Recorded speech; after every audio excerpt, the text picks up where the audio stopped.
Hey everyone, welcome to another video with me, your Wednesday guy, Kai. And this week's topic is what it's like being trans. I watched Trey's video, and I watched parts of Lucas's video, and I didn't really get to see Ty's video because my computer started acting up. So I'm hoping I bring you guys something a little different. But if you guys haven't seen their videos yet, I would highly recommend them because it's kind of cool to see the different perspectives on this topic, I think. I am sharing this from my point of view, my personal experience. Everyone's different and I can only really speak for myself. So I thought about this topic a lot because really being trans, my experience with being trans has changed over time throughout different points in my life, and I guess I'll just kind of try to break it down into sections. So I'm gonna tell you a little bit about what it was like being trans as a kid, like before puberty. What it's like, what it was like being trans during puberty, before I knew I was trans, and then being trans when I figured out that I'm trans, till when I started physically transitioning, so testosterone basically, and then what it's like being trans now that I've been on testosterone and I've gotten top surgery and all that. I think those are the best ones that are going to have the most differences, and I mean it's definitely an ever-changing thing.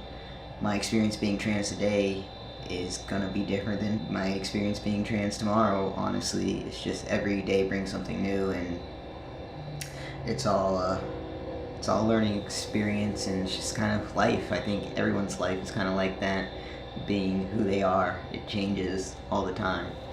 So anyways, being trans as a child before puberty, really, things were okay. Things were fine. I didn't talk much. I was really shy, but I still kind of am. I was probably a lot more shy back then, but I mean, I was younger, so that could just be that.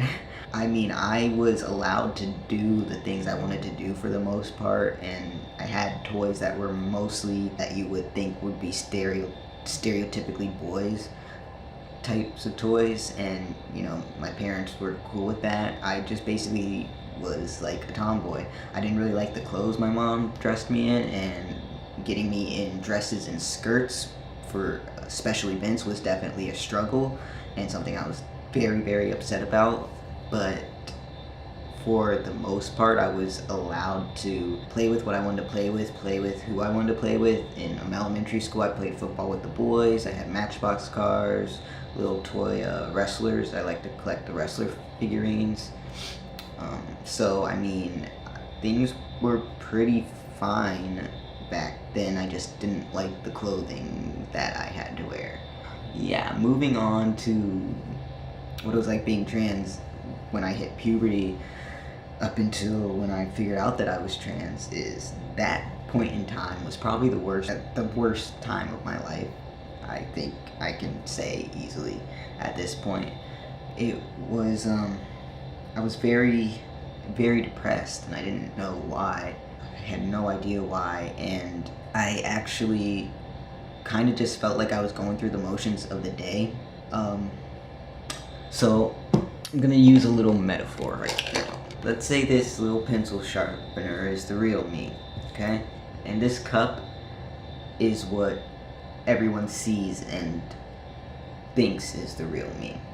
So basically, all that time through puberty, I was like stuck inside this cup of what people thought I was, and I couldn't get out, and things just never got to the real me, like emotions, like feelings. People never got to know the real me. I was in there, and there was this big thing blocking that from experiencing life, to be completely honest. That was just a really rough time. Nothing felt right. I didn't know why. It was I wouldn't even say confusing, because there was just nothing. I don't know how else to explain it.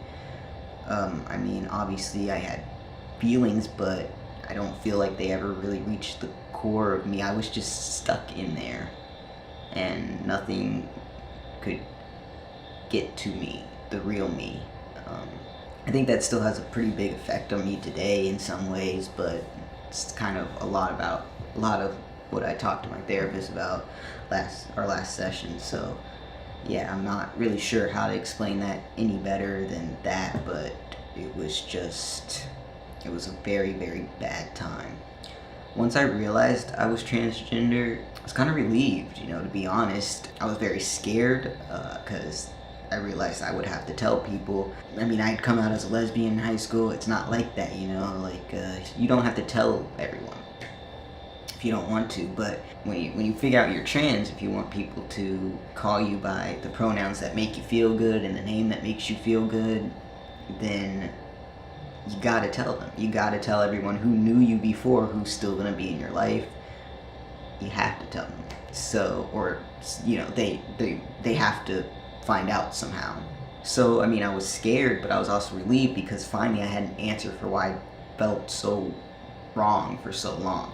Everything seemed so far away at that point because I was just waiting at that point. I had figured out I was trans, but I had to wait for the people who mattered a lot to me to come around. I had to wait for testosterone, I had to wait for top surgery, and I knew all this, and I knew it was going to be a while.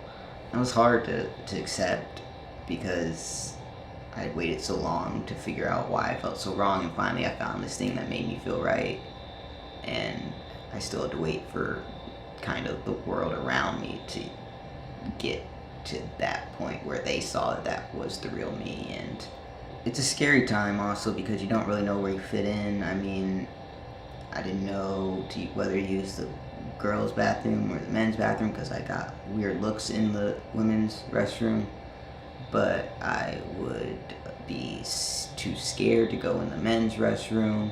Getting misgendered a lot, or people first calling me he, then saying, oh, sorry, she, because I would speak or something like that. And all that just really, it was a rough time for a different reason, but it was still kind of rough. And then finally getting to transition medically, physically, however you want to call it, that was amazing. That felt, again, like a relief, and things started feeling right. Every new step I take to transition a little more just makes me feel so much more comfortable and right in my own body. Being trans now, it's a little bit of different feeling now because not everyone knows I'm transgender anymore. The people I meet in my daily life, I mean, they don't have to know. I don't get misgendered anymore, ever. The biggest things now a lot are just society. I mean, I know that there's people who don't understand it, and there's people who, when they don't understand something or they're confronted with something different, they're not very nice about it. And there's always that little fear of coming across someone like that.